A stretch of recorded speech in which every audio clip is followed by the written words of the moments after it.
안녕하세요. 여러분, 오늘 제가 들려드릴 이야기는 정말 가슴 아픈 이야기입니다.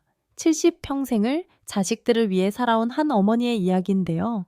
생일날 통가집엔 명품백을 선물하고 고급 호텔에서 파티를 열어주면서 정작 자신의 어머니에겐 양로원에 들어가시라고 말하는 아들, 그리고 그 뒤에 숨겨진 끔찍한 진실.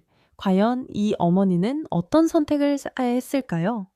제 이름은 이영자입니다. 올해 70살이에요. 경북 구미의 전통시장에서 40년 넘게 생선 가게를 해왔습니다. 남편이 일찍 세상을 떠나고 혼자서 아들 민수와 딸 명희를 키워냈죠. 오늘 제가 여러분께 들려드릴 이야기는 바로 제 이야기입니다. 아마 듣고 나시면 어떤 분들은 화가 나실 수도 있고 어떤 분들은 눈물을 흘리실 수도 있을 거예요. 구미시장 끝자락에 있는 제 생선 가게, 그리고 그 옆에 붙어 있는 낡은 집 한 채. 그곳이 바로 제가 평생을 바쳐 지켜온 터전이었습니다. 매일 새벽 4시에 일어나서 시장에 나가 생선을 떼어오고 하루 종일 비린내와 함께 살았어요. 손가락은 언제나 생선 비늘에 베인 상처투성이었. 타임의 전렛 우익 옷에서는 아무리 빨아도 생선 냄새가 빠지지 않았죠. 하지만 그 모든 게 행복했어요. 왜냐하면 제가 하는 모든 일이 아이들을 위한 거였거든요. 민수가 대학에 갈 때도, 명리가 결혼할 때도 모든 돈이 이 생선 가게에서 나왔어요. 제가 흘린 땀과 눈물이 바로 아이들의 미래였던 거죠. 남편이 돌아가신 후 20년, 혼자 살면서도 외롭다고 생각해 본 적은 없어요. 아이들이 있었으니까요. 비록 각자 결혼해서 따로 살고 있지만 가끔 찾아오는 아이들 얼굴 보는 게 제 낙이었거든요. 그런데 언제부턴가 아이들이 변하기 시작했어요. 민수는 결혼한 후로 집에 오는 횟수가 현저히 줄었어요. 오면 오더라도 며느리 지선이가 항상 마스크를 끼고 와서 코를 막고 있었죠. 처음엔 감기 때문인가 했는데 나중에 알고 보니 생선 냄새 때문이었어요. 어머니, 이 냄새 정말 견디기 힘들어요. 혹시 환풍기 같은 거 더 설치하실 수는 없을까요? 지선이가 처음으로 그 말을 했을 때 저는 얼마나 당황스러웠는지 몰라요. 이 냄새가 바로 우리 가족을 먹여 살린 냄새인데 그 냄새를 견디지 못한다니요. 명희는 또 달랐어요. 결혼 후에 서울로 이사를 간 후로는 명절에만 얼굴을 비추더라고요. 그것도 하루 정도 머물다가 바로 올라가 버리고요. 엄마, 여기는 너무 시끄럽고 공기도 안 좋아요. 애들 건강에도 안 좋을 것 같고 등이 진리에선 아이들이 이렇게 말할 때마다 가슴이 쓰라렸어요. 이 집이, 이 가게가 바로 여러분들을 키운 곳인데 그래도 저는 참았어요. 아이들도 각자 자신들의 생활이 있을 테니까요. 혼자 살면서도 불평 한 번 하지 않고 생선 가게를 지켜나갔어요. 그런데 올해 제 70번째 생일이 지나면서 정말 상상도 못한 일이 벌어지기 시작했어요. 생일 당일이었어요. 평소와 다를 바 없이 새벽부터 가게 문을 열고 장사를 하고 있었는데 하루 종일 아무도 안부 전화 한 통 오지 않더라고요. 민수도, 명희도요. 아, 바쁘겠지. 나중에 연락 올 거야. 저는 그렇게 생각했어요. 저녁이 되도록 연락이 없어서 조금 섭섭하긴 했지만 그래도 이해하려고 했죠고. 그런데 그날 밤 우연히 지선이 인스타그램을 보게 됐어요. 요즘은 나이 든 사람도 휴대폰으로 이런저런 것들을 보잖아요. 시장 상인들이 가르쳐줘서 저도 조금씩 배웠거든요. 지선이가 올린 사진을 보는 순간 저는 정말 말을 잃었어요. 고급 호텔 레스토랑에서 찍은 사진이었어요. 테이블 위에는 화려한 생일 케이크, 그리고 그 옆에는 샤넬 가방이 놓여 있었고요. 지선이 어머니가 환하게 웃으며 케이크초를 불고 있는 모습이었어요. 사진 아래에는 이런 글이 적혀 있었어요.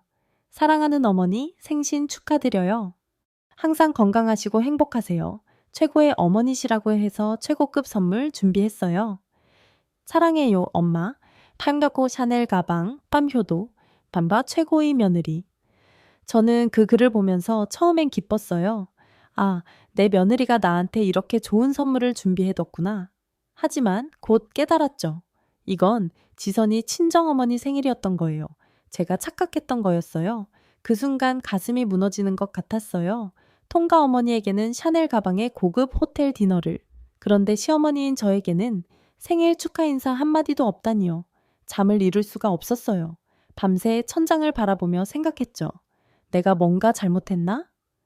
아이들에게 부담이 됐나? 다음 날 아침 평소보다 일찍 민수에게서 전화가 왔어요.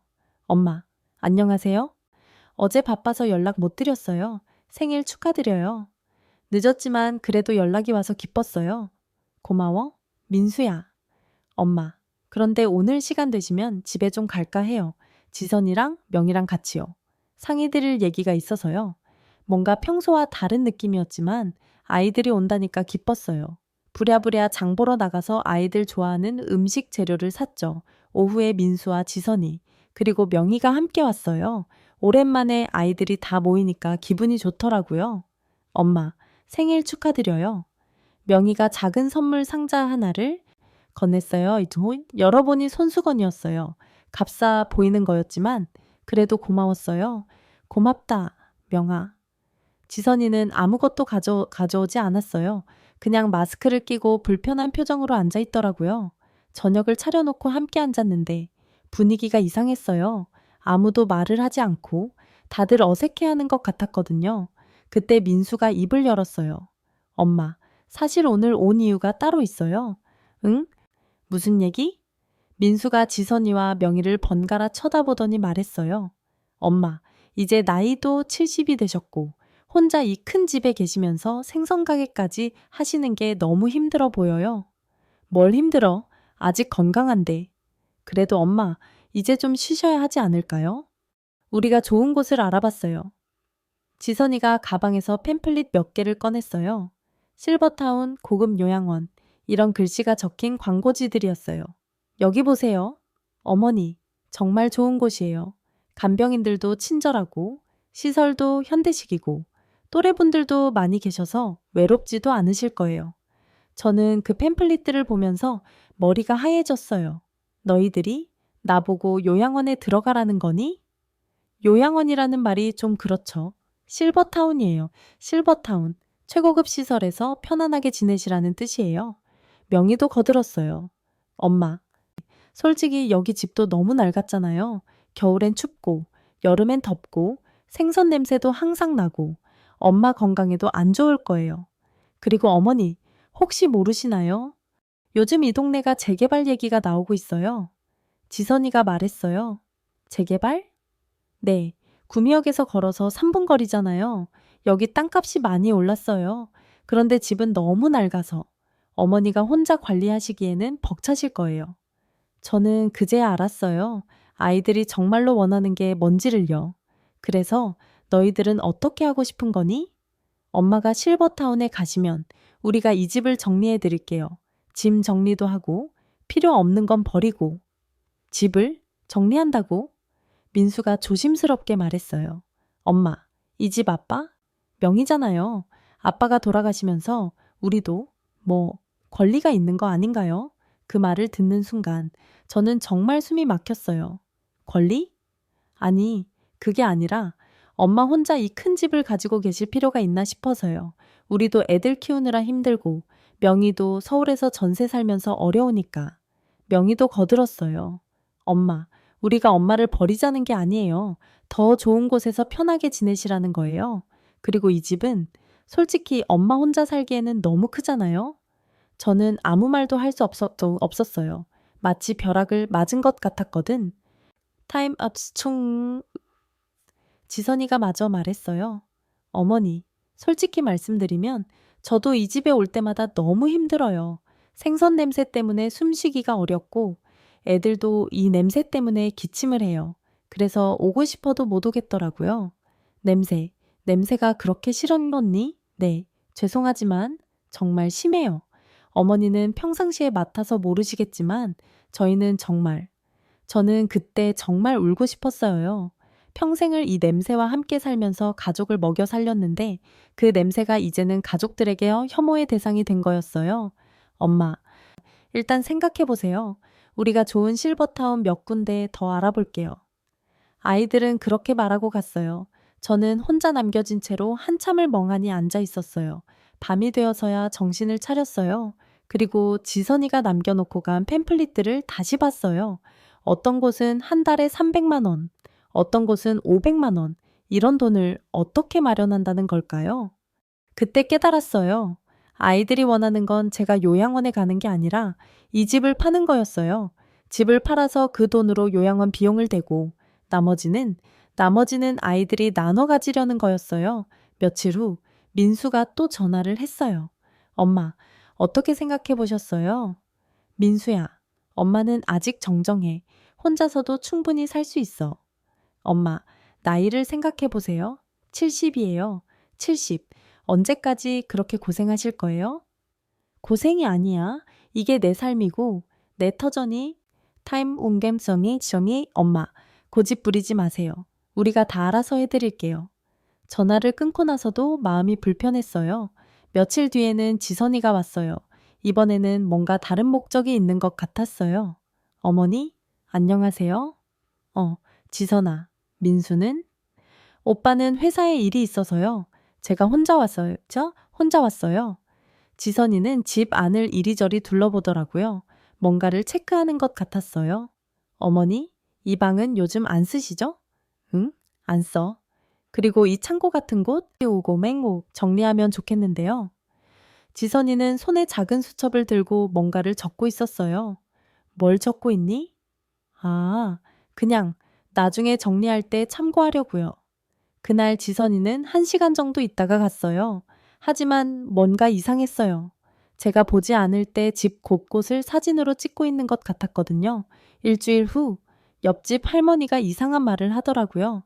영자야, 너희 민수가 부동산 중개사랑 얘기하는 걸 봤는데? 부동산 중개사? 응, 며칠 전에 시장 입구에서 만났는데 부동산 아저씨랑 뭔가 진지하게 얘기하고 있더라. 혹시 집 팔 생각 있니? 그 순간 머리가 띵했어. 고이? 아니야. 그럴 리 없어. 하지만 마음 한편으론 불안했어요. 혹시 민수가 제 모르게 뭔가를 진행하고 있는 건 아닐까? 그날 밤 민수에게 전화를 걸었어요. 민수야? 엄마야? 네? 엄마. 무슨 일이세요? 너 혹시 부동산 중개사 만났니? 전화 너머로 잠시 침묵이 흘렀어요. 아, 그게 엄마. 그냥 시세나 알아본 거예요. 나중에 엄마가 마음 바뀌실 수도 있으니까요. 시세를? 네, 이 동네 집값이 얼마나 하는지 그냥 궁금해서요. 민수야, 엄마는 아직 팔 생각 없다고 했잖니. 알아요? 하여튼 그냥 미리 알아본 거예요. 걱정 마세요. 전화를 끊었지만 마음이 편하지 않았어요. 며칠 후 더 충격적인 일이 벌어졌어요. 지선이가 또 집에 왔는데 이번에는 큰 봉지를 들고 왔더라고요. 어머니, 반찬 좀 해왔어요. 고마워, 지선아. 지선이가 가져온 봉지를 부엌에서 정리하는데 봉지 안에서 이상한 종이가 나왔어요. 부동산 중개사 명함과 함께 뭔가 계약서 같은 서류들이었어요. 저는 그 서류들을 보고 정말 놀랐어요. 위임장이라고 적힌 종이도 있었고 부동산 매매 위임서라는 제목의 서류도 있었어요. 지선아, 이게 뭐니? 지선이는 당황한 표정을 짓더라고요.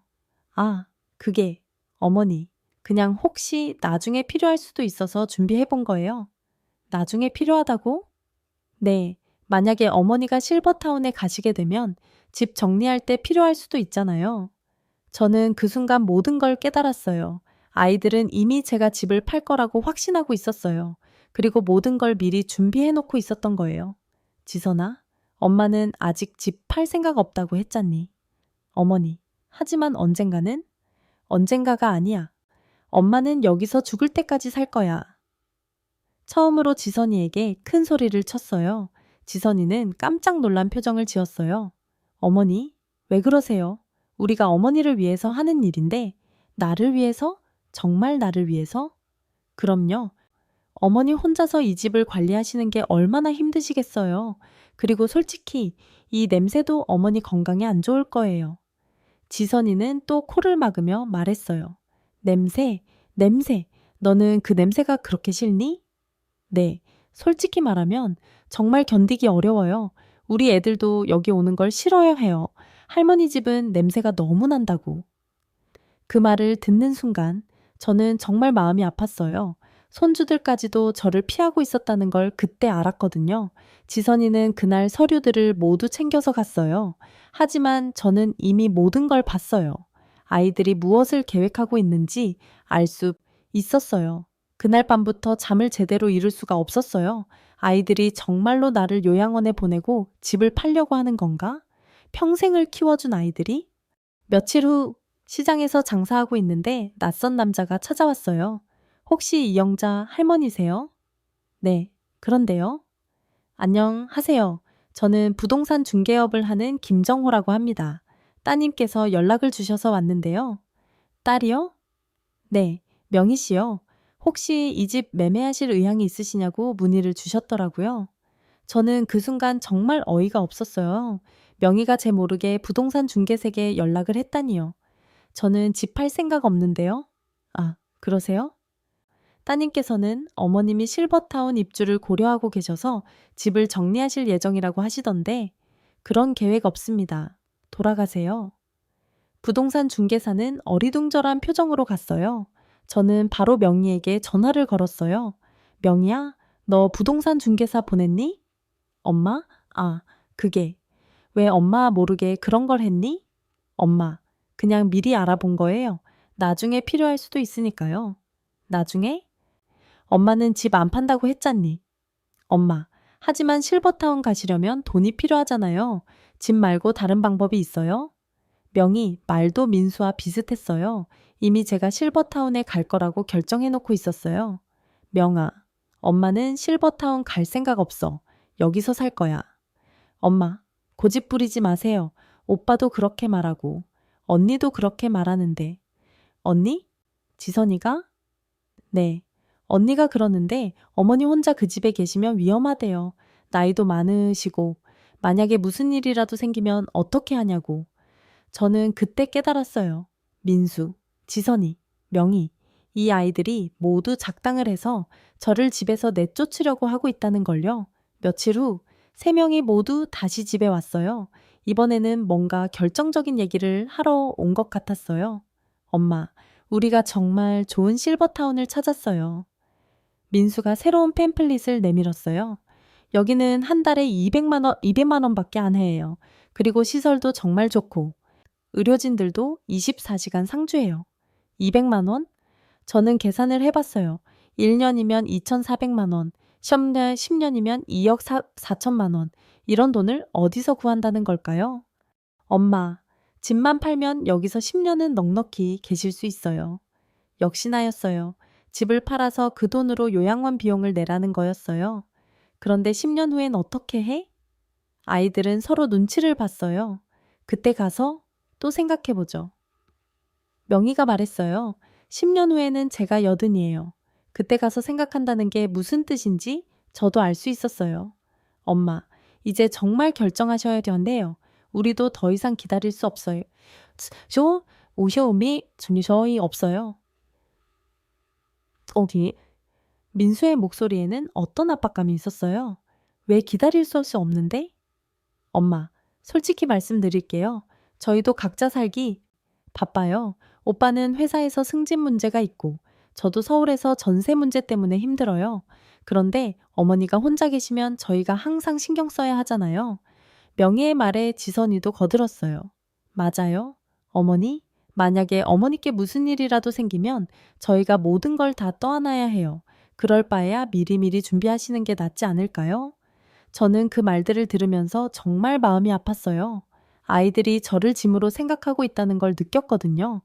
그럼 너희들은 엄마가 짐이라고 생각하는 거니? 그런 게 아니에요.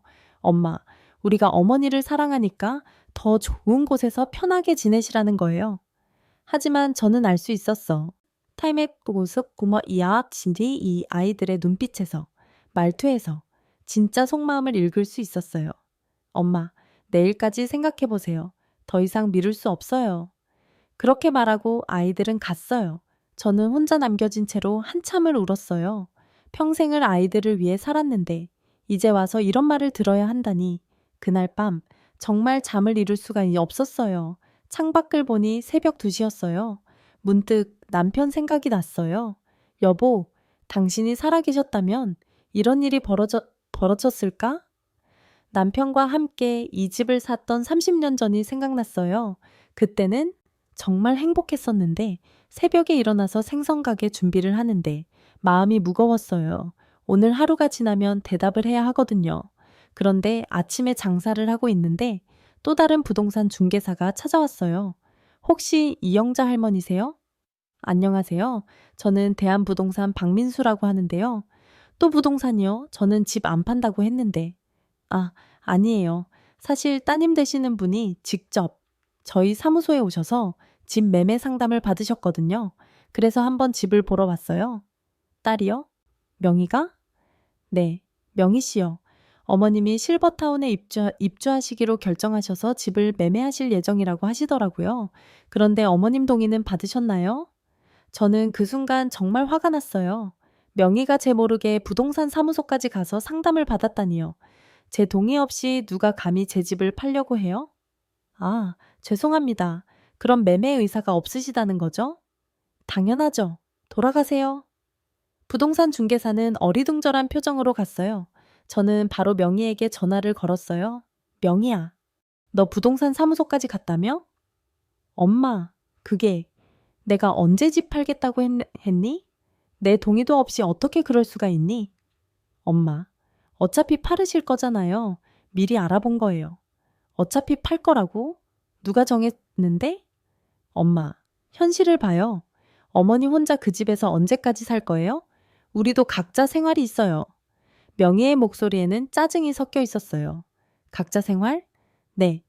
저도 서울에서 전세 마련하느라 힘들고 오빠도 승진하려면 돈이 필요해요. 그런데 어머니 혼자 그 비싼 집을 혼자 차지하고 계시면 저희는 어떻게 해요? 그제야 알았어요. 아이들이 정말로 원하는 게 뭔지를요. 그럼 너희들은 엄마가 죽기만 기다리고 있는 거니? 그런 소리 하지 마세요. 우리가 언제 그랬어요? 그럼 뭐야? 엄마를 요양원에 보내놓고 집은 너희들이 나눠 가지려는 거 아니야? 전화 너머로 잠시 침묵이 흘렀어요. 엄마, 솔직히 말씀드릴게요. 저희도 각자 힘들어요. 그런데 어머니는 그 큰 집에 혼자 계시면서 저희 처지는 생각 안 해주세요? 내 처지는 생각 안 하고? 어머니 처지도 생각해 드리려고 좋은 실버타운 알아봐 드리는 거잖아요. 더 이상 대화가 안 될 것 같아서 전화를 끊었어요. 그날 오후 민수와 지선이가 또 왔어요. 이번에는 뭔가 다른 분위기였어요. 엄마, 명희한테 들었는데 부동산 중개사 쫓아보내셨다며요? 당연하지. 내 동의도 없이 내 집을 팔려고 하는데 엄마, 우리가 어머니를 위해서 하는 일인데 왜 그렇게 거부하세요? 지선이가 말했어요. 그런데 이상했어요. 지선이가 오늘은 마스크를 끼지 않았더라고요. 지선아, 오늘은 마스크 안 꼈네? 아, 네. 오늘은 괜찮아요. 뭔가 수상했어요. 지선이가 마스크를 안 끼고 온 이유가 따로 있는 것 같았어요. 엄마, 사실 우리가 오늘 온 이유가 따로 있어요. 민수가 가방에서 서류를 꺼냈어요. 이게 뭐니? 부동산 매매 계약서예요. 계약서? 네. 어차피 어머니가 결정하실 거니까 미리 준비해봤어. 타임 투핑 점이 지금과 지워 때문 여기 보세요. 매매가가 5억이에요. 5억. 정말 큰 돈이었어요. 이 낡은 집이 그렇게 비싸다는 게 믿어지지 않았어요. 5억이면 실버타운에서 20년도 넘게 사실 수 있어요. 지선이가 말했어요. 그리고 나머지는 뭐? 민수와 지선이가 서로 눈치를 봤어요. 나머지는 우리가 어머니 노후 대비해서 관리해 드릴게요. 관리? 누가 부탁했니? 엄마, 어머니 혼자서 그 큰 돈을 관리하실 수 있어요? 사기 당할 수도 있고. 저는 그제야 모든 걸 이해했어요. 아이들은 처음부터 제 돈을 노리고 있었던 거예요. 그럼 너희들은 엄마 돈을 가져가려고 하는 거니? 가져간다는 게 아니라 관리해드리는 거죠. 어머니 명의로 적금도 넣어드리고, 투자도 해드리고. 투자? 네. 요즘 부동산 투자하면 돈이 많이 불어나거든요. 어머니가 직접 하시기는 어려우시니까 우리가 대신 더 이상 들을 수 없었어요. 나가. 엄마, 나가라고. 당장 나가. 엄마, 왜 그러세요? 우리가 뭘 잘못했다고? 잘못했다고? 너희들이 뭘 잘못 안 했니? 저는 정말 화가 났어요. 평생을 키워준 아이들이 이런 식으로 저를 대한다니. 엄마, 진정하세요. 우리가 어머니를 위해서 하는 일인데. 나를 위해서? 정말 나를 위해서? 그럼요. 그럼 왜 통가 어머니 생일에는 샤넬백에 고급 호텔 디너를 해주고 내 생일에는 인사 한마디도 없었니? 지선이 얼굴이 빨갛게 변했어요. 그건 다른 문제고. 다른 문제? 뭐가 달라? 어머니, 솔직히 말씀드릴게요. 지선이가 갑자기 목소리를 높였어요. 어머니, 우리가 여기 올 때마다 얼마나 힘든지 아세요? 이 냄새 때문에 숨쉬기도 어렵고 옷에도 냄새가 배고 우리 애들도 할머니 집 가기 싫어요 해요. 냄새. 네, 냄새. 어머니는 평상시에 맡아서 모르시겠지만 저희는 정말 견디기 어려워요. 솔직히 말하면 여기 있는 것만으로도 스트레스예요. 그 말을 듣는 순간 저는 정말 마음이 무너지는 것 같았어요. 그럼 너희들은 엄마가 더럽다고 생각하는 거니? 더럽다는 게 아니라 어머니, 요즘 세상이 많이 바뀌었어요. 사람들이 이런 냄새를 견디지 못해요. 사람들? 네, 우리 친구들도 시어머니가 생선 장사 한다고 하면 다들 뭐라고 할까요? 좀 그런 눈으로 봐요. 지선이가 계속 말했어요. 그래서 저도 남들한테 말하기가 부끄러워요. 시어머니가 뭘 하시냐고 물어보면 대답하기가 곤란해요. 부끄러워? 네, 죄송하지만 정말 솔직하게 말씀드리는 거예요. 저는 그 순간 정말 울고 싶었어요. 평생을 이 일로 아이들을 키웠는데 그 일이 이제는 부끄러운 일이 된 거였어요. 민수도 거들었어요. 엄마, 지선이 말이 맞아요. 요즘은 시대가 달라졌어요. 어머니도 이제 그만하시고 편하게 쉬세요. 편하게 쉬라고? 네, 실버타운에서 또래분들이랑 어울리시고 취미 활동도 하시고 그게 어머니한테도 좋을 거예요.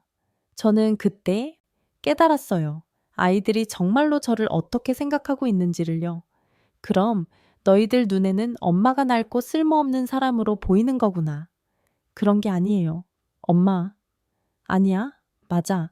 너희들은 엄마가 부끄럽고 냄새나고 쓸모없다고 생각하는 거야. 그래서 어디 구석진 곳에 밀어넣고 싶어 하는 거고. 엄마, 왜 그런 식으로? 나가. 당장 나가라고. 저는 정말 화가 났어요. 아이들을 집에서 쫓아냈어요. 그날 밤부터 며칠 동안 아무도 연락하지 않았어요. 저는 혼자 생각에 잠겼어요. 정말 제가 아이들에게 짐이 된 걸까요? 정말 이 냄새가 그렇게 싫은 걸까요? 일주일 후 시장에서 충격적인 얘기를 들었어요. 옆 가게 아주머니가 하는 말이었어요. 영자야, 너희 집 앞에 부동산 중개사들이 자꾸 왔다 갔다 하던데? 부동산 중개사들이요? 응, 어제도 왔더라. 너희 집 앞에서 뭔가 재고 있는 것 같던데? 저는 깜짝 놀랐어요. 제가 모르는 사이에 부동산 중개사들이 집 앞에서 뭔가를 하고 있었다니요. 그리고 너희 민수 며느리가 열쇠 가지고 있는 것 같던데? 어제 너 없을 때 집에 들어가더라. 뭐라고요? 저는 급히 집으로 뛰어갔어요. 집에 가보니 정말로 누군가 들어간 흔적이 있었어요. 제가 정리해놓은 물건들이 조금씩 옮겨져 있었거든요. 그때 지선이가 집 앞에 나타났어요. 어머니, 안녕하세요. 지선아, 너 여기 왔었니? 네, 어머니 안 계실 때 청소 좀 해드리려고요. 청소? 지선이 손에는 큰 쓰레기 봉지가 들려 있었어요. 어머니, 집 안에 필요 없는 물건들이 너무 많아요. 정리해 드릴게요. 필요 없는 물건? 저는 급히 집 안으로 들어갔어요. 그런데 정말 충격적인 광경을 봤어. 제가 소중히 간직하던 물건들이 쓰레기 봉지에 들어가 있었어요. 남편과의 추억이 담긴 사진들, 아이들 어렸을 때 그림들, 제가 아끼던 그릇들. 지선아, 이게 뭐야? 어머니, 이런 건 실버타운에 가져갈 수 없어요. 미리 정리해 드리는 거예요. 누가 정리하라고 했니? 어머니, 어차피 버려야 할 것들이잖아요. 실버타운은 방이 작아서 이런 건 다 가져갈 수 없어요. 저는 쓰레기 봉지를 뒤져서 제 물건들을 꺼냈어요. 그런데 이미 몇 개는 버려진 것 같았어요. 지선아, 넌 도대체 뭐 하는 거니? 어머니를 위해서 하는 일이에요. 어머니 혼자서는 이런 걸 다 정리하기 어우시잖아요. 누가 부탁했다고. 그때 민수가 나타났어요. 엄마, 왜 그렇게 화내세요? 민수야, 너도 알고 있었니? 뭘요? 지선이가 내 물건들을 마음대로 버리는 거. 엄마, 그건 어차피 쓸모없는 거잖아요. 미리 정리하는 게 나아요. 쓸모없다고? 누가 정했는데? 민수와 지선이는 서로 눈빛을 주고받았어요. 뭔가 계획이 있는 것 같았어요. 엄마, 사실은 민수가 말을 꺼냈어요. 내일 사람들이 집을 보러 와요. 뭐라고? 집을 보러 오는 사람들이 있어요. 구매 의사가 있는 분들이요. 저는 그 말을 듣고 정말 어이가 없었어요. 누가 허락했다고? 엄마, 어차피 팔으실 거잖아요. 미리 보여드리는 거예요. 어차피 팔 거라고? 내가 언제 팔겠다고 했니? 엄마, 현실을 보세요. 어머니가 여기서 언제까지 살 거예요? 지선이가 말했어요. 그리고 솔직히 말씀드리면 어머니 혼자서는 이 집을 관리할 수 없어요. 보세요. 벽지도 다 뜯어지고 바닥도 삐걱거리고 이런 상태로는 위험해요. 위험하다고? 네. 만약에 어머니께 무슨 일이라도 생기면 어떻게 해요? 그때 가서 후회해봤자 소용없잖아요. 저는 그때 깨달았어요. 아이들이 이미 모든 걸 결정해 놓았다는 걸요. 너희들 이미 다 정해놓고 나한테는 나중에 말하려던 거지? 엄마, 그런 게 아니라. 아니야, 맞아. 너희들은 이미 집도 팔기로 하고 나를 요양원에 보내기로 결정해 놓고 지금 나한테 연극하고 있는 거야. 민수와 지선이는 아무 말도 하지 않았어요. 표정만 봐도 제가 맞다는 걸 알 수 있었어요. 그럼 내일 온다는 사람들은 뭐야? 구매 희망자들이에요. 이미 계약금도. 계약금? 아, 아니에요. 아직 계약금은 안 받았어요. 그냥 보기만 할 거예요. 하지만 지선이의 말에는 확신이 없었어요. 그날 밤 저는 정말 잠을 이룰 수 없었어요. 내일이면 낯선 사람들이 제 집에 와서 이것저것 구경하고 갈 거라고 생각하니까 견딜 수 없었어요. 새벽에 일어나서 생각했어. 타이밍콩 점에서 내가 집을 비워주면 아이들이 마음대로 사람들을 데려와서 집을 보여줄 거야. 그럼 안 돼. 내가 여기 있어야 해. 그래서 그날은 가게 문을 열지 않았어요. 집에서 기다리고 있었어요.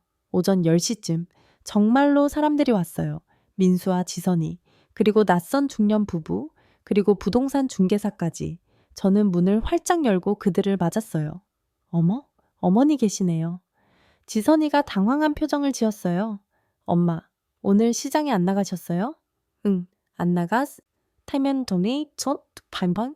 집에 손님들 온다길래. 낯선 부부가 어리둥절한 표정을 지었어요. 안녕하세요. 집주인이세요? 네, 저예요. 그런데 실례지만 어떻게 오셨죠? 아, 이 집을 매매하신다고 해서 보러 왔는데요. 매매요? 누가 그런 말씀을 드렸나요? 부동산 중개사가 나서서 말했어요. 할머니, 따님께서 저희한테 의뢰하셔서. 의뢰? 누구 맘대로? 저는 민수를 쳐다봤어요. 민수야, 이게 뭐야? 엄마, 그게 내가 언제 집 팔겠다고 했니? 내 허락 받았니? 낯선 부부가 어색해하며 서로를 쳐다봤어요. 실례합니다만 매도 의사가 확실하지 않으신가요? 매도 의사 없습니다. 저는 집 팔 생각 없어요. 그럼 저희가 헛걸음한 건가요? 부동산 중개사가 민수를 쳐다봤어요. 민수 씨, 이게 어떻게 된 일입니까? 분명히 어머님이 매도 결정하셨다고. 아니에요? 내가 언제 그런 말 했어요? 저는 정말 화가 났어요. 제 모르게 이런 일들이 진행되고 있었다니요. 죄송합니다. 모두 돌아가세요. 집 안 팔아요. 낯선 부부와 부동산 중개사는 어리둥절한 표정으로 돌아갔어요. 그들이 가고 나서 민수와 지선이만 남았어요. 엄마, 왜 그렇게 하세요? 왜? 내가 왜? 저는 정말 분이 치밀어 올랐어요. 민수야, 지선아, 너희들이 지금까지 뭘 한 거야? 엄마, 우리는 어머니를 위해서, 나를 위해서? 정말로? 저는 가방에서 뭔가를 꺼냈어요. 며칠 전에 우연히 발견한 서류들이었어요. 이게 뭐야? 민수와 지선이의 얼굴이 창백해졌어요. 위임장, 매매계약서 초안, 부동산 중개 위탁서. 이게 다 뭐야? 엄마, 그건. 그리고 이건 뭐야? 은행 적금 통장? 내 명의로 만들어진 거네? 누가 만들었어? 지선이가 말을 더듬었어요. 그건 어머니 노후를 위해서. 노후를 위해서 내가 부탁했니? 저는 그 서류들을 바닥에 뿌렸어요. 너희들은 이미 내 집을 팔고 내 돈을 관리하고 나를 요양원에 보낼 계획을 다 세워놨구나. 엄마, 내가 바보인 줄 알았지? 아무것도 모르는 늙은이라고 생각했지? 민수가 말했어요. 엄마, 우리는 정말 어머니를 위해서. 위해서? 뭘 위해서? 어머니가 여기서 혼자 계시면 위험해요. 나이도 많으시고 만약에 쓰러지시라도 하면 그럼 너희들이 가끔 안부나 물어보면 될 거 아니야? 그게 저희도 바빠서. 지선이가 솔직하게 말했어요. 바빠서? 그럼 엄마는 귀찮은 존재라는 거네? 그런 게 아니에요. 그럼 뭐야? 분명히 말해봐. 그때 지선이가 갑자기 화를 내며 말했어요. 정말 솔직히 말씀드릴게요. 어머니, 우리가 여기 올 때마다 얼마나 힘든지 아세요? 힘들다고? 네. 이 냄새 때문에 숨쉬기도 어렵고 옷에도 냄새가 배고 집에 돌아가서도 하루 종일 비린내가 나요. 우리 애들은 할머니 집 가기 싫어 한다고 울어요. 저는 그 말을 듣고 가슴이 찢어지는 것 같았어요. 그리고 솔직히 말하면 친구들한테도 말하기 부끄러워요. 시어머니가 뭐 하시냐고 물어보면 생선 장사라고 말하기가. 부끄럽다고? 네, 요즘 시대에 누가 그런 일을 해요? 다들 깔끔한 일 하는데. 지선이의 말에 민수도 거들었어요. 엄마, 지선이 말이 맞아요. 요즘은 좀 다르잖아요. 어머니도 이제 그런 일 그만하시고. 그런 일? 저는 정말 화가 났어요. 그런 일이라고? 너희들을 키운 일이 그런 일이야? 엄마, 그런 뜻이 아니라. 아니야, 맞아. 너희들 눈에는 엄마가 더러운 일 하는 사람으로 보이는 거야. 저는 눈물이 났어요. 평생을 자랑스럽게 해온 일이 아이들에게는 부끄러운 일이었던 거예요. 엄마, 울지 마세요. 우리가.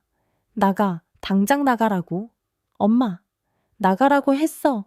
다시는 내 집에 발 들여놓지 마. 민수와 지선이는 어쩔 줄 모르는 표정으로 서 있었어요. 엄마, 우리가 뭘 잘못했다고. 잘못한 게 뭐냐고. 내가 바보인 줄 알고 속이려고 한 게 잘못이야. 내 허락도 없이 내 집을 팔려고 한 게 잘못이야. 그래도 어머니 혼자서 뭘 못해? 내가 언제까지 혼자 살아왔는데. 저는 정말 화가 나서 소리를 질렀어요. 너희들이 원하는 게 뭔지 이제 다 알겠어. 엄마를 어디 구석에 처박아 놓고 집은 너희들이 나눠 가지려는 거지. 엄마, 정말 그런 게 아니에요. 그럼 뭐야? 5억짜리 집을 팔아서 2억은 요양원비로 쓰고 나머지 3억은 누가 가져가려고 했어? 너희들이지?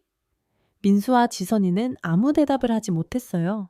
역시나 나가, 당장 나가. 엄마, 진정하세요. 이야기할 것도 없어. 나가라고. 저는 빗자루를 들고 아이들을 쫓아냈어요. 그날 밤부터 며칠 동안 저는 정말 괴로웠어요. 아이들이 저를 그렇게 생각하고 있었다는 게 너무 충격이었거든요. 하지만 동시에 화도 났어요. 제가 평생을 바쳐서 키운 아이들이 저를 이런 식으로 대한다니. 일주일 후 시장에 다른 상인 아주머니가 이상한 얘기를 해줬어요. 영자야, 너희 민수가 어제 또 부동산 중개사랑 만나더라. 또요? 응, 이번에는 다른 중개사더라. 뭔가 급한 것 같던데? 저는 불안해졌어요. 혹시 아이들이 또 다른 계획을 세우고 있는 건 아닐까? 그날 오후, 정말로 또 다른 부동산 중개사가 찾아왔어요. 안녕하세요. 할머니, 저는 금성부동산 이대리라고 합니다. 또 부동산이요? 저는 집 안 판다고 했는데? 아, 네. 그런데 아드님께서 저희한테 급하게 매매를 의뢰하셨거든요. 어머님께서 갑작스럽게 병원에 입원하실 수도 있어서 미리 준비하자고. 병원에 입원? 네. 건강이 안 좋으셔서. 그래서 집을 빨리 정리하고 요양병원으로 가실 계획이라고. 저는 그 말을 듣고 정말 어이가 없었어요. 민수가 제가 아프다고 거짓말을 한 거였어요. 저 멀쩡한데요? 누가 아프다고 했어요? 아, 그런가요? 아드님께서는? 제 아들이 거짓말한 거예요. 돌아가세요. 부동산 중개사는 당황스러운 표정으로 갔어요. 저는 바로 민수에게 전화를 걸었어요. 민수야, 너 또 부동산 중개사 보냈지? 엄마? 무슨 얘기세요? 내가 아프다고 거짓말했다며? 전화 너머로 침묵이 흘러들었어요. 엄마, 그게 뭐야? 네 엄마를 거짓말로 아픈 사람 만들어서 집을 팔려고 했어? 엄마, 그런 게 아니라 만약을 대비해서. 만약 내가 죽기를 바라는 거야? 그런 소리 하지 마세요. 그럼 뭐야? 내가 아프기를 바라는 거야? 저는 정말 화가 났어요. 아들이 저를 거짓말로 병자 만들다니? 민수야, 너는 이제 내 아들이 아니야. 엄마, 나한테 다시는 연락하지 마. 그리고 내 집에도 오지 마. 전화를 끊었어요. 그날 밤 명희에게서 전화가 왔어요. 엄마, 오빠한테 들었는데 너무 심한 거 아니에요? 심하다고 내가? 네, 우리가 어머니를 위해서 하는 일인데 너도 오빠 편이구나. 엄마, 우리는 가족이잖아요. 서로 이해해야지. 이해? 너희들이 나를 이해했니? 엄마, 솔직히 말씀드릴게요.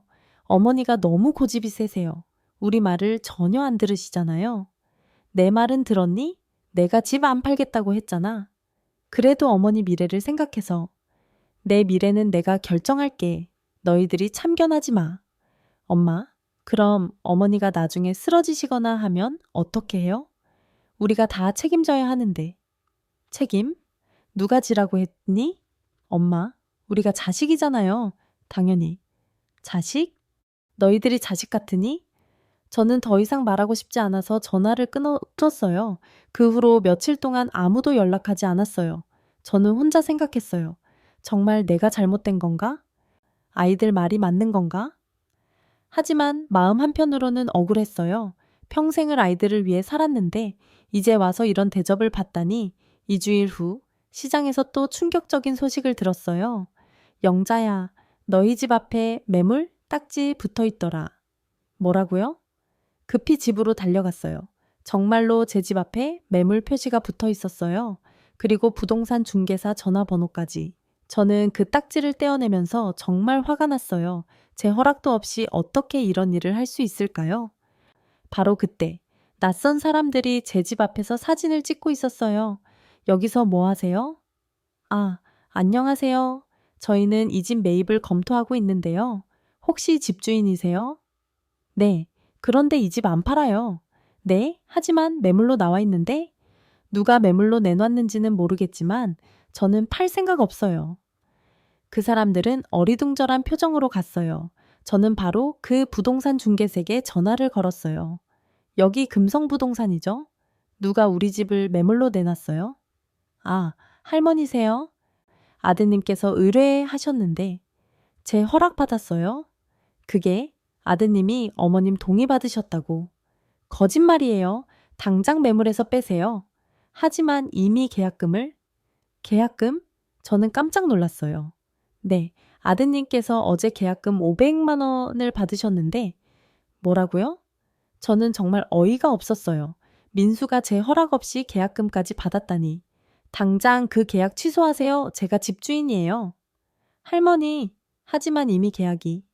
계약이 뭐가 있어요? 집주인 동의 없는 계약이 무슨 소용이에요?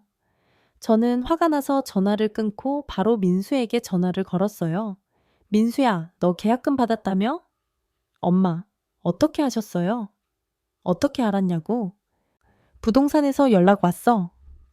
엄마, 들어보세요. 정말 좋은 조건이에요. 5억 5천에. 5억 5천? 네, 처음 예상보다 5천만 원 더 높게 나왔어요. 이런 기회를 쟤를 놓치면. 누가 팔겠다고 했어? 엄마, 어차피가 뭐야? 내가 언제 팔겠다고 했냐고. 엄마, 현실을 보세요. 어머니 혼자서 그 집을 언제까지 지킬 거예요? 언제까지든 지킬 거야. 내가 죽을 때까지. 엄마, 그럼 우리는 어떻게 해요? 저희도 살아야 하는데. 너희들이 뭘 어떻게 한다고? 어머니, 솔직히 말씀드릴게요. 그때 전화 너머로 지선이 목소리가 들렸어요. 어머니, 저희도 힘들어요. 오빠는 회사에서 승진 못하면 잘릴 수도 있고, 저도 아이들 학원비 때문에 일해야 하는데, 그런데 어머니가 그 비싼 집을 혼자 차지하고 계시면 저희는 어떻게 살아요? 혼자 차지한다고? 네. 구미역값 5억짜리 집을 어머니 혼자 쓰시면서 저희는 전세방에서 쪼들리며 살고 있어요. 지선이의 목소리에는 원망이 가득했어요. 그리고 솔직히 말하면 어머니가 돌아가시면 어차피 저희가 상속받을 건데 미리 정리하는 게 서로한테 좋지 않을까요? 그 말을 듣는 순간 저는 정말 충격을 받았어요. 내가 빨리 죽기를 바라는 거니? 그런 게 아니라, 아니야, 맞아. 너희들은 내가 빨리 죽어서 집을 상속받기를 바라는 거야. 어머니, 왜 그런 식으로?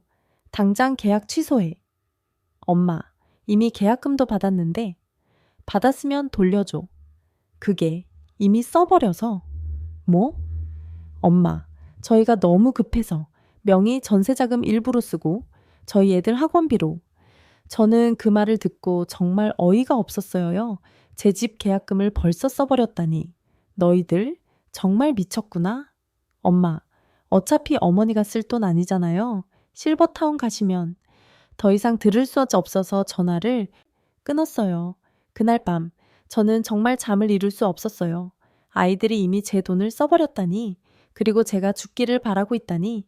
다음날 아침 부동산에 직접 찾아갔어요. 사장님, 어제 전화드린 사람이에요. 아, 할머니, 어서 오세요. 계약 취소하겠어요. 하지만 할머니, 이미 계약금도 받으셨고. 그건 제가 허락한 게 아니에요. 제 아들이 마음대로 한 거예요. 하지만 법적으로 어떻게 돼요? 집주인 동의 없이 계약할 수 있어요. 부동산 사장이 난처한 표정을 지었어요. 할머니, 사실 이런 경우가 종종 있거든요. 가족끼리 의견이 안 맞는 게 아니라 제가 팔 의사가 이제 없다는 거예요. 하지만 이미 구매자분도 대출 신청하시고, 그건 구매자분 문제고 저는 안 팔아요. 저는 단호하게 말했어요. 그날 오후 민수와 지선이, 명희까지 모두 집에 왔어요. 3명 모두 심각한 표정이었어요. 엄마, 부동산에서 연락 받았어요. 그래서? 계약 취소하시면 안 돼요. 이미 모든 게 진행된 상태라 타임의 증리인 모든 게 진행됐다고? 내가 언제 동의했니? 엄마, 현실을 보세요. 어머니가 여기서 혼자 사시는 게 말이 돼요? 명희가 말했어요. 어머니 나이가 벌써 70이에요. 언제까지 생선장사 하실 거예요? 내가 하고 싶을 때까지. 엄마, 우리도 어머니 걱정돼서 그러는 거예요. 지선이가 말했어요. 정말 걱정돼서 그러는 거라면 가끔 안부나 물어보면 되잖아. 그게 저희도 바빠서. 바쁘면 전화라도 해. 엄마, 그런 게 아니라. 민수가 말을 꺼냈어요. 엄마, 솔직히 말씀드릴게요. 저희가 이 집을 물려받는 게 맞잖아요. 아버지 돌아가시고 나서 계속 어머니가 관리해 주신 건 감사하지만 이제는 뭐? 이제는 저희가 관리해야 할 때가 온 것 같아요. 관리? 팔아치우는 게 관리야? 엄마, 이 집 관리비도 만만치 않고 세금도 나가고 어머니 혼자서 감당하기 어려우실 거예요. 내가 언제 어렵다고 했니? 엄마, 하지만이 뭐야? 저는 정말 화가 났어요. 너희들은 처음부터 내 집을 탐낸 거야. 나를 어디 구석에 처박아 놓고 집은 너희들이 나눠 가지려고 한 거지. 엄마, 왜 그런 식으로 말씀하세요? 사실이잖아. 너희들이 원하는 게 뭔지 이제 다 알겠어. 저는 그때 결심했어요.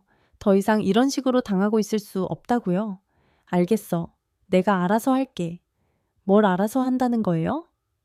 너희들이 원하는 대로 해줄게. 집도 팔고 나도 어디 가고. 아이들이 기뻐할 줄 알았는데 오히려 당황하는 것 같았어요. 엄마, 갑자기 왜? 하지만 내 방식대로 할 거야. 내 방식? 응, 내 방식으로. 그날 아이들이 간 후 저는 혼자 앉아서 생각했어요. 어떻게 하면 이 상황을 제대로 해결할 수 있을까? 그때 문득 시장의 한 아주머니가 해준 말이 생각났어요. 영자야, 요즘은 법무사나 변호사한테 상담받는 사람들이 많더라. 가족끼리 재산 문제로 싸울 때. 그래, 전문가한테 상담을 받아보자. 다음 날 시장 상인회에서 알려준 법무사 사무실에 갔어요.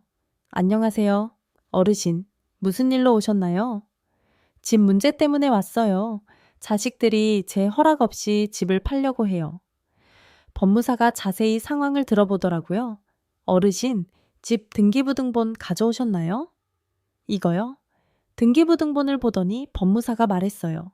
어르신, 아이 집은 어르신 명의로 되어 있네요. 그럼 자녀분들이 마음대로 팔 수 없어요. 정말요? 네. 집주인 동의 없이는 매매 계약이 성립될 수 없어요. 그리고 만약에 자녀분들이 강제로 진행하려고 한다면 법무사가 여러 가지를 설명해 줬어요. 저는 그 말을 듣고 조금 안심이 됐어요. 그럼 제가 어떻게 하면 될까요? 일단 부동산 계약부터 취소하시고 자녀분들과 분명히 의사를 전달하세요. 그리고 혹시 모르니까 집 등기를 보호하는 조치도 취하시는 게 좋겠어요. 등기를 보호한다고요? 네, 처분금지 가처분이라는 게 있어요. 이걸 해놓으면 집주인 동의 없이는 아무도 이 집을 건드릴 수 없어요. 저는 법무사의 도움을 받아서 필요한 조치들을 취했어요. 며칠 후 민수에게서 전화가 왔어요. 엄마, 부동산에서 이상한 연락이 왔는데 무슨 처분금지 어쩌고 하던데요? 응? 내가 한 거야. 뭘 하셨다고요? 내 집을 보호하는 조치를 취했어. 엄마, 그게 뭔 소리예요? 이제 내 허락 없이는 누구도 이 집을 건드릴 수 없어. 전화 너머로 침묵이 흘렀어요. 엄마, 설마 변호사를 쓰신 건 아니시죠? 법무사야. 왜? 법무사요? 엄마, 왜 그런 걸 하세요? 우리가 가족인데. 가족? 가족이 이렇게 해? 저는 더 이상 말하고 싶지 않아서 전화를 끊어뒀어요. 그날 오후, 세 명이 모두 다시 집에 왔어요. 이번에는 정말 심각한 표정이었어요. 엄마, 법무사까지 쓰셨다면서요? 그래. 엄마, 우리가 무슨 남인가요? 왜 그렇게까지 하세요? 명희가 억울한 표정으로 말했어요. 남같이 행동하니까 남처럼 대하는 거야. 엄마, 우리가 언제 남같이 행동했어요? 내 허락 없이 내 집을 팔려고 한 게 남 같은 행동이 아니야? 그건 어머니를 위해서. 나를 위해서? 정말로? 저는 그때 결심했어요. 이제 진짜 마지막 카드를 꺼낼 때라고요. 알겠어. 너희들이 원하는 대로 해줄게. 정말요? 아이들 얼굴이 밝아졌어요. 응, 집도 팔게? 엄마, 정말 다행이에요. 하지만 내 방식대로. 내 방식이요? 응, 내가 직접 팔 거야. 너희들 도움 없이. 아이들이 당황스러운 표정을 지었어요. 그게 무슨 뜻이에요? 말 그대로야. 내가 직접 부동산 찾아가서 팔고 내가 받을 돈도 내가 직접 관리할 거야. 그럼 저희는 너희들? 너희들은 상관없어. 엄마, 그런 게 아니라 저희도 권리가. 권리? 무슨 권리? 민수가 말을 더듬었어요. 그게 아버지 유산이니까. 유산은 내가 죽어야 생기는 거야. 나 아직 안 죽었어. 엄마, 하지만이 뭐야? 내 집 내가 팔겠다는데. 저는 단호하게 말했어요. 그리고 팔아서 받은 돈으로 뭘 할지도 내가 결정할 거야. 돈으로 뭘 하신다는 거예요? 그건 나만 알면 돼. 사실 저는 이미 계획을 세워놨어요.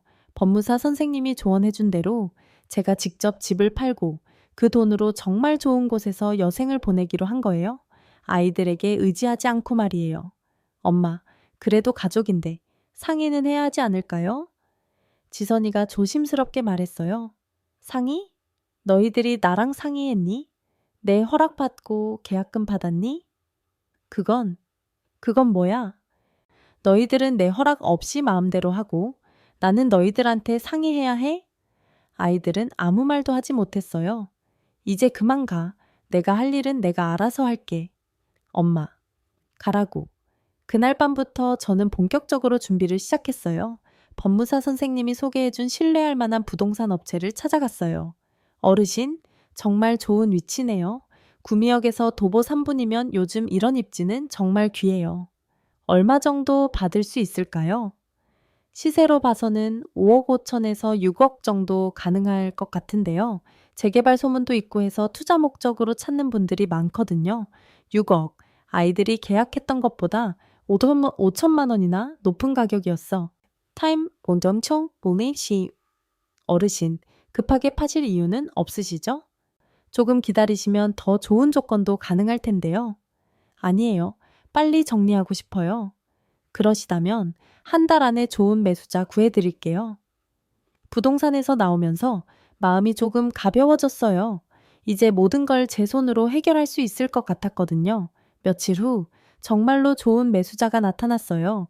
의사 부부였는데 병원 개업을 위해 이 지역을 알아보고 있었다고 했어요. 할머니, 정말 깨끗하게 관리하셨네요. 저희가 원하던 조건이에요. 감사합니다. 6억에 현금으로 거래하면 어떨까요? 대출 끼지 않고 깔끔하게요. 6억 현금 거래. 아이들이 받으려던 것보다 5천만 원이나 더 높은 가격이었어요. 좋습니다. 계약을 진행하면서 저는 조금씩 마음이 편해졌어요. 이제 모든 걸 제 의지대로 할 수 있게 된 거니까요. 계약 당일 민수에게서 전화가 왔어요. 엄마, 부동산에서 연락 왔는데 다른 분이 계약하신다면서요? 응. 엄마, 그럼 저희가 계약한 분은 어떻게 해요? 그건 너희들이 알아서 해. 내가 허락한 계약이 아니잖아. 엄마, 하지만이 뭐야? 내 집 내가 팔겠다는데. 그래도 가격이라도 알려주세요. 저희가 계약한 것보다 좋은 조건인가요? 너희들은 상관없어. 그 후로 며칠 동안 아이들이 계속 연락했지만 저는 받지 않았어요. 한 달 후 드디어 계약이 완료됐어요. 6억이라는 큰 돈이 제 통장에 들어온 거예요. 그날 저는 아이들에게 문자를 보냈어요. 집 팔았다. 6억에 팔았고 이 돈은 내가 관리한다. 너희들 몫은 없다. 앞으로 각자 잘 살아라. 문자를 보낸 후 얼마 안 있어 민수에게서 전화가 왔어요. 엄마, 6억이요? 정말요? 그래. 그럼 저희는 정말 아무것도 못 받는 거예요? 그래. 엄마, 그래도 저희가 자식인데. 자식? 자식이 부모한테 이렇게 해? 엄마, 그럼 그 돈으로 뭘 하실 거예요? 그건 내가 알아서 할 일이야. 엄마, 하지만 6억이라는 큰 돈을 어머니 혼자서 관리하시기 어려우실 텐데 내가 바보인 줄 아니? 내가 알아서 할 수 있어. 사실 저는 이미 계획을 세워놨어요. 법무사 선생님과 상담을 통해서요. 첫째, 좋은 요양원이 아니라 깔끔한 노인 주거단지에 집을 하나 사기로 했어요. 2억 정도면 괜찮은 곳에 작은 집을 살 수 있다고 했거든요. 둘째, 나머지 4억은 안전한 곳에 예금해놓고 매달 일정 금액씩 생활비로 쓰기로 했어요. 셋째, 만약에 제가 정말 아프거나 해서 도움이 필요하면 그때 가서 전문 간병 서비스를 이용하기로 했어요. 아이들에게 의존하지 않고 제 힘으로 살아가는 거였어요. 엄마, 정말 저희한테는 한 푼도 안 주실 거예요? 명희가 울먹이며 전화를 했어. 종준이, 명아, 너희들이 나한테 뭘 해줬니? 저희가 잘못했어요. 앞으로는 정말 효도할게요. 지금 와서? 엄마, 기회를 주세요. 저희가 정말 반성하고 있어요. 하지만 저는 이미 마음을 정했어요. 명아, 너희들은 이제 각자 살아가. 나도 내 방식대로 살아갈게. 엄마, 그리고 앞으로 돈 때문에 연락하지 마. 진짜 안부를 묻고 싶으면 그때 연락해. 한 달 후 저는 정말로 새로운 곳으로 이사를 했어요. 구미에서 차로 30분 정도 떨어진 조용한 마을에 있는 노인 주거단지였어. 좀 50평 정도 되는 작은 단층 집이었는데 정원도 있고 햇볕도 잘 들어서 정말 마음에 들었어요. 그리고 무엇보다 생선 냄새가 나지 않는 깨끗한 집이었어요. 이사하는 날 민수가 왔어요. 엄마, 혼자서 이사하시면 어떻게 해요? 저희가 도와드릴게요. 괜찮아. 이사업체에서 다 해줘. 엄마, 그래도? 민수야, 이제 그만해. 각자 살자. 민수는 아쉬운 표정으로 갔어요. 새 집에 정착한 후 저는 정말 평화로웠어요. 아무도 저를 귀찮게 하지 않아 타이밍거 정말 준비? 제가 하고 싶은 대로 살 수 있었어요. 작은 텃밭을 만들어서 채소도 기르고 동네 할머니들과 어울려서 산책도 하고 오랜만에 정말 행복했어요. 그런데 3개월 후 민수에게서 전화가 왔어요. 엄마, 안녕하세요. 그동안 잘 지내셨어요?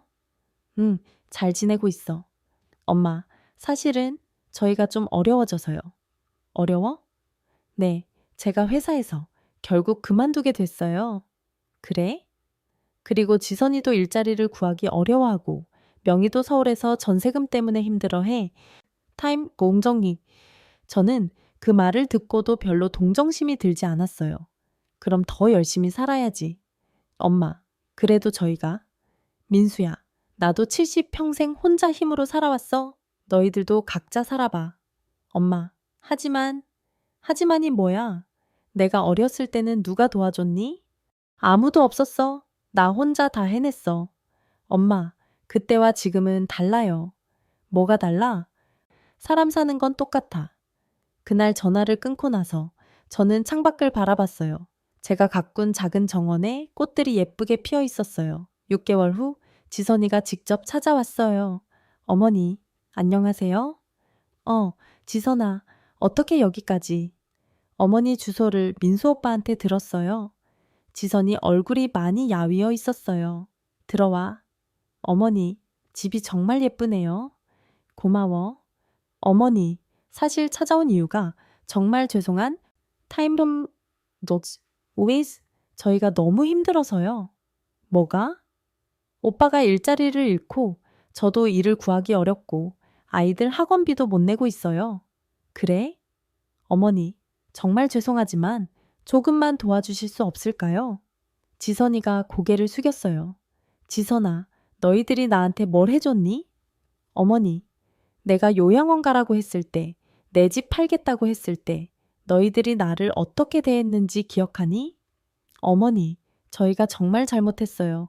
그때는 정신이 없어서. 정신이 없어서? 그럼 지금은 정신이 있니? 지선이가 눈물을 흘렸어요. 어머니, 정말 죄송해요. 저희가 너무 못된 짓을 했어요. 하지만 이제는 정말 뉘우치고 있어요. 지금 와서? 네, 늦었지만 정말 반성하고 있어요. 어머니가 얼마나 힘드셨을지 이제야 알겠어요. 저는 지선이를 보면서 복잡한 감정이 들었어요. 한편으로는 불쌍하기도 하고, 한편으로는 그때 생각해볼 일이지라는 생각도 들었어요. 지선아, 나도 힘들 때가 있었어. 하지만 아무도 도와주지 않았어. 어머니, 너희들도 스스로 헤쳐나가야 해? 어머니, 하지만 저희는 정말 정말 힘들다고.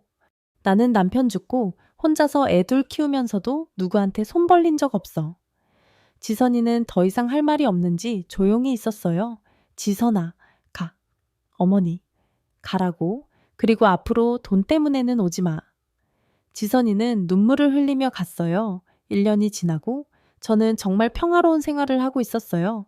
건강도 좋아졌고 마음도 편해졌어요. 가끔 옛날 생각이 나기도 했지만 후회는 없었어요. 제가 내린 결정이 맞았다고 생각했거든요. 그런데 어느 날 명희에게서 편지가 왔어요. 타임 보스 안녕하세요. 그동안 연락도 못 드리고 죄송해요.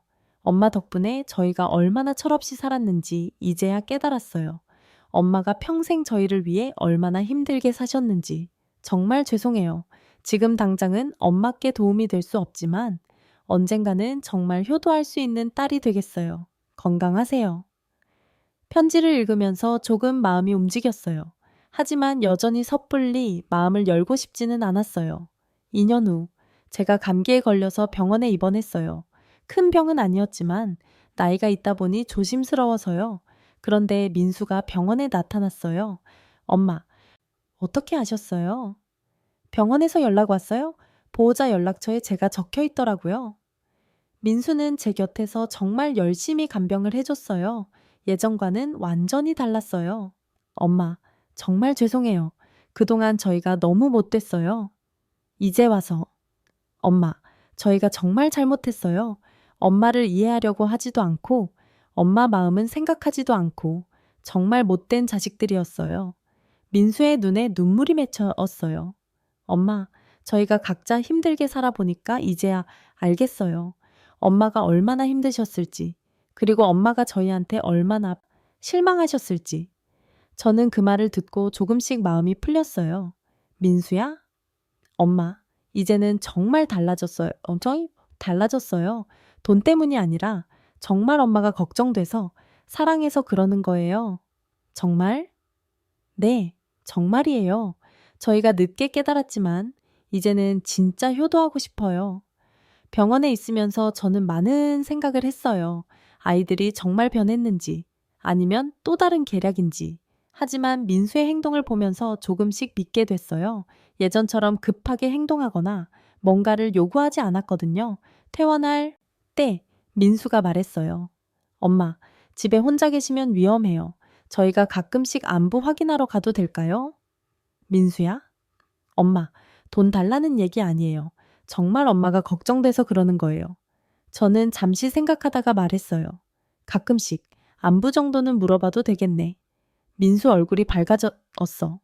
팀의 던디로 너무 부바의 뒷 엄마 감사해요.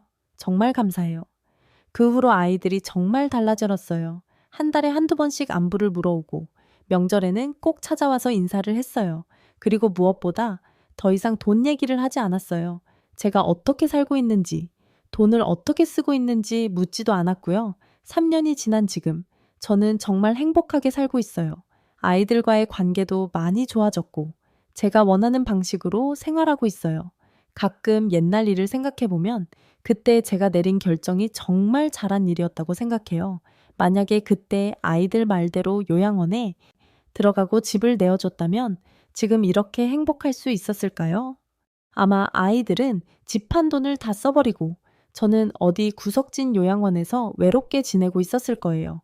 하지만 제가 용기를 내서 제 권리를 지켰기 때문에 지금 이렇게 당당하게 살 수 있는 거예요. 그리고 아이들도 변했어요. 스스로 어려움을 겪어보니까 부모의 마음을 이해하게 된 것 같아요. 여러분, 저는 이 이야기를 통해서 말씀드리고 싶어요. 나이가 들었다고 해서, 부모라고 해서 자식들의 이기심에 무조건 굴복할 필요는 없다는 걸요. 우리도 당당하게 살 권리가 있어요. 우리가 평생 모은 것들을 스스로 지킬 권리가 있다고요. 물론 가족은 소중해요. 하지만 가족이라는 이름으로 서로를 이용하거나 상처를 주어서는 안 되죠. 진정한 가족이라면 서로를 존중하고 배려해야 하는 거예요. 저는 그때 아이들에게 단호하게 안 된다고 말함으로써 지금의 행복을 찾을 수 있었어요. 그리고 아이들도 그 과정을 통해서 진정한 효도가 무엇인지 깨달을 수 있었고요. 생선 냄새가 나는 집이 부끄럽다고 했던 며느리 지선이도 이제는 가끔씩 찾아와서 제가 기른 채소들을 칭찬해줘요. 어머니, 정말 싱싱하네요. 어머니가 직접 기르신 거예요? 응? 내가 기른 거야. 대단하세요. 저희는 이런 것도 못하는데. 예전에는 제가 하는 일을 부끄러워했는데 이제는 존경의 눈빛으로 바라봐요. 사람은 변할 수 있어요. 하지만 그 변화는 스스로 깨달을 때 가능한 거예요. 제가 무조건 참고 아이들 요구를 들어줬다면 아이들은 절대 변하지 않았을 거예요. 여러분도 만약에 저와 비슷한 상황에 있으시다면 용기를 내세요. 나이 들었다고 해서 무조건 자식들 말을 들을 필요는 없어요. 우리도 우리만의 삶이 있고 우리만의 선택권이 있어요. 그리고 진정으로 우리를 사랑하는 자식이라면 언젠가는 우리 마음을 이해해 줄 거예요. 저는 지금도 가끔 옛집 생각이 나요. 40년 넘게 살았던 그 집, 남편과 함께 아이들을 키웠던 그 집. 하지만 후회하지 않아? 타임. 왜냐하면 그 집을 지키는 것보다 제 존엄성을 지키는 게 더 중요했거든요. 그리고 지금의 작은 집도 충분히 행복해요. 아이들이 진심으로 저를 걱정해서 찾아오는 지금이 더 행복해요. 여러분, 기억하세요. 우리의 인생은 우리 것이에요. 아무도, 심지어 자식이라도 우리 인생을 대신 결정할 권리는 없어요. 물론, 가족의 의견을 듣고 상의하는 것은 중요해요. 하지만 최종 결정은 우리가 내려야 하는 거예요. 저는 그날 아이들에게 당당하게 안 된다고 말했고, 그 결정으로 인해 지금의 행복을 찾을 수 있었어요. 여러분도 용기를 내세요. 여러분의 삶을 여러분이 지키세요. 그리고 진정한 가족의 사랑이 무엇인지 시간이 지나면서 보여주세요. 제가 지금까지 들려드린 이야기가 여러분께 조금이라도 도움이 되었으면 좋겠어요. 감사합니다.